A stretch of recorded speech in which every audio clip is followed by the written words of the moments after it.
Halo semua, perkenalkan nama saya Arsemila Giranulida Kakak. Saya Karisantika Inalero. Kami mahasiswa dari Fakultas Ilmu Kesehatan Masyarakat, Prodi Ilmu Kesehatan Masyarakat, semester 3 kelas C.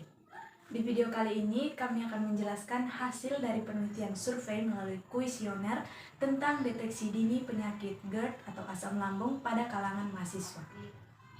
Adapun tujuan kami melakukan penelitian ini yaitu untuk mengetahui kejadian GERD atau asam lambung di kalangan mahasiswa dan juga mengetahui faktor risiko yang berpengaruh di kalangan mahasiswa yang menderita GERD.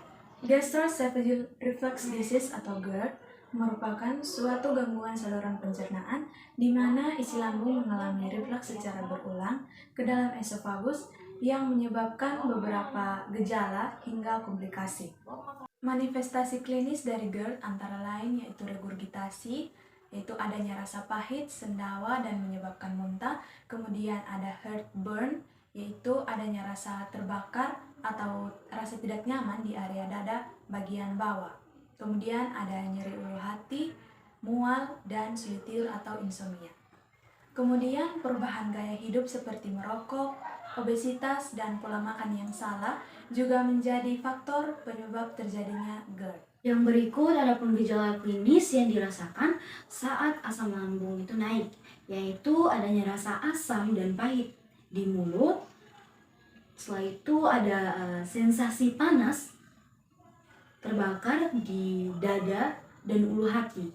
Nah, kedua gejala ini biasanya terjadi dan semakin memburuk saat si penderita itu membungkuk, berbaring, dan bahkan setelah makan.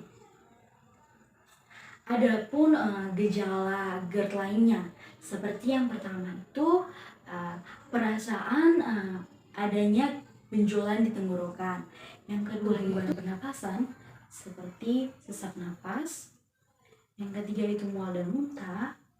Yang keempat itu keluarnya isi lambung tanpa disadari. Dan yang kelima itu gangguan saat tidur. Jadi dari survei yang kami lakukan, kami mendapatkan hasil 61 responden, diantaranya yang terdiri dari laki-laki sebanyak 20 orang, itu 32,79%, dan perempuan sebanyak 41 orang, yaitu 80,39%. Dari 61 responden ini, mahasiswa yang tidak menderita GERD itu sebanyak 17 orang atau 27,87%, dan yang menderita GERD ini ada 44 orang atau 72,13%.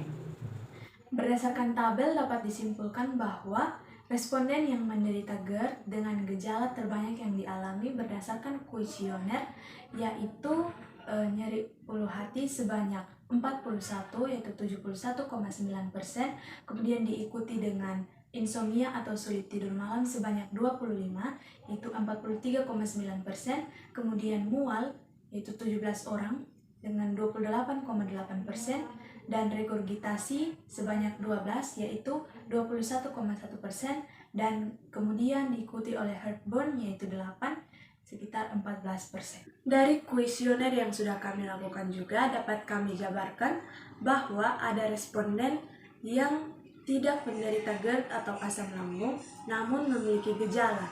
Di antaranya ada sulit tidur yaitu sebanyak 6 orang itu 37,5%, dan ada nyeri ulu hati sebanyak 5 orang yaitu 31,25%, dan ada mual dan heartburn sebanyak 2 orang yaitu 12,5%, dan ada regurgitasi sebanyak 1 orang yaitu 6,25%.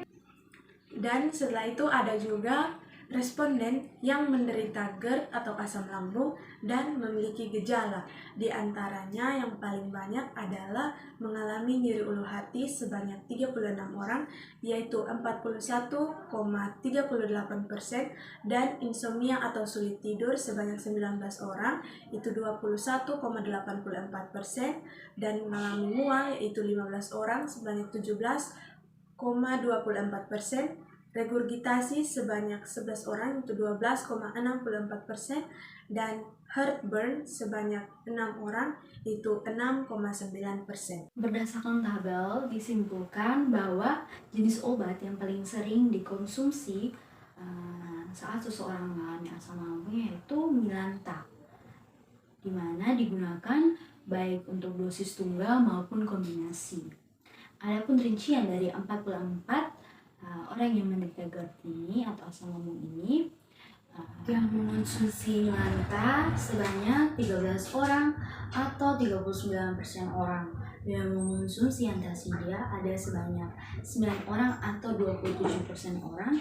Dan yang mengonsumsi Promac ada 6 orang atau 18% orang. Dan yang mengonsumsi obat herbal, di mana obat herbal di sini yang mereka gunakan itu madu Vitager, itu sebanyak 3 orang atau 9,09% orang. Dan ada Novamax dan Trantidin, di mana masing-masing itu ada 1 orang yang mengonsumsinya atau 3,03% orang.